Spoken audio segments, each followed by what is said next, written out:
George Washington was America's first president and is one of the most commonly known along with Abraham Lincoln. His involvement as a founding father began when the Townshend Act was made, which Washington said was an invasion of our rights and privileges. After attending the First Virginia Convention, he was assigned to be a delegate to the First Continental Congress. After the battles of Lexington and Concord, Washington was prepared for battle. Fitting to this, John Adams nominated him as commander of the Continental Army.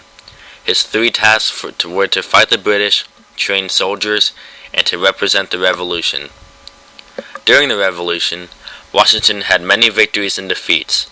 One of his most famous battles was the Battle of Trenton, where he crossed the Delaware River on Christmas night of 1776. Although it was a defeat, the Continental Army captured many British and advanced to Princeton, New Jersey. He was forced to retreat, but it became one of the most famous battles in the Revolution, even being featured on the New Jersey State Quarter.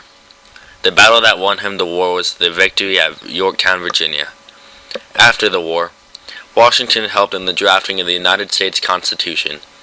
Shortly after its ratification, George Washington became the first and only president to be unanimously elected by all delegates at the convention. Washington is also the first president not to be in a political party upon being elected, and the only president not to live in the White House, being that the capital is currently located in New York City, although Washington did help plan where the new capital would be located. Washington did not wish for the presidency to be too majestic. He wanted to decline a $25,000 salary, and he preferred to be called Mr. President.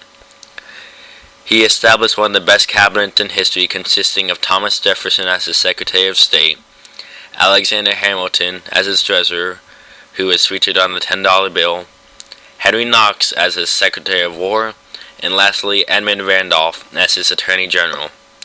Just as his first term, Washington was unanimously elected to his second term. During this term, he set many precedents that are still followed today. This includes the foreign affairs policy, only broken in World War I, use of a cabinet for advice, and using force to enforce a law. Washington used this last statement during the Whiskey Rebellion.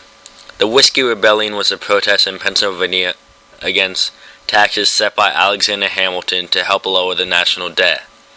Washington assembled a large militia, but there was no confrontation, the rebels dispersing before the army arrived. Washington's leadership made many people want to make him king. This would mean that we would have gone from King George III to King George Washington. He refused the third term, which started the custom of having only 2 terms, broken only by FDR. Before leaving, Washington gave a farewell address which gave advice on a national nation and the value of the Constitution. After leaving the presidency, Washington retired to his home, Mount Vernon in Virginia. On December 12, 1799, his throat felt sore and he soon fell ill.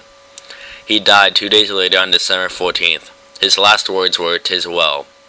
Washington has been honored with a monument in Washington, D.C., and his body rests in Mount Vernon. His legacy continues as one of the greatest presidents in U.S. history. Washington is featured on the $1 bill, the quarter, and the $1 President Coin series. He was the commander of the Continental Army during the American Revolution. First president in U.S. history and one of the most revered of all. He set many precedents in his terms, such as foreign policy and serving 2 terms per president.